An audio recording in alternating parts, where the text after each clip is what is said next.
તાત્કાલિક કરાવડે અને આની તો મંજૂરી નતા આવતા. અડધું કઈ બાજુ કરાવવું? કઈ બાજુ કરાવવું? આ બાજુ થઈ જાય ને આ કામ પૂરું થયા વગર હું તમને એમ કહેવાનું આ કામ પૂરું કરાવો તો બધા પાઇપ ઊંચા હે હવે પાઇપ નીચે હોત ને ભાઈ 12 ફૂટ તો કઈ વાંધો જ નતો. પેલાની લાઈને 12 ફૂટે પણ આગળ અમે ભણવું જોઈએ ને આગળ સીધું આપણે પમ્પિંગમાં નાખવાનું એ પણ એટલે આ લાઈન એ રીતે લેવી પડે ને લેવલ ટુ લેવલ લેવી પડે અને આ સ્પેશિયલ એટલે રખાઈએ કે આપણા બધાને જે પાણી જે આ જે પ્રશ્નો હતા ને ઉભરાવાના આ બંધ થઈ જાય. આ લાઈન એટલી નવી નખાય છે આની મંજૂરી નથી આપતો જલ્દી તો મંજૂરી લાઈન સ્પેશિયલ કરાવડાય.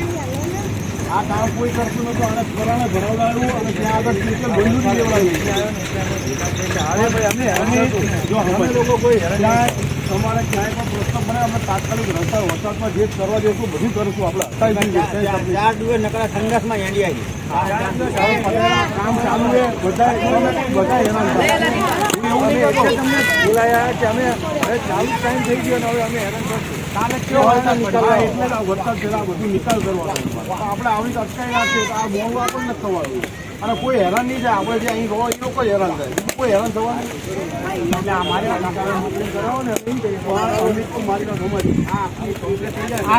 આનું ફિલિંગ થાય વાહનો અવરજવર કરી આ નહીં કરવા જોઈએ. મારી વાત સાંભળો આ કઈ નાડું બન્યું તમારે આરસીસી નું બનાવવાનું ને આપણે એની વ્યવસ્થા કરશું. હવે આરસીસી તમે મૂકો બધા વચ્ચે હજુ બધા કે હજુ બધા તમારી અંદર દલીલી વાતે આ અંદર નથી રમત કરાવવાની. તમે કોઈ એમ કરું બોલો જે હોય આરસીસી નું કરાવવાનું આરસીસી નું જે આવે એ તમારે કરાવી દઉં. આ અમારે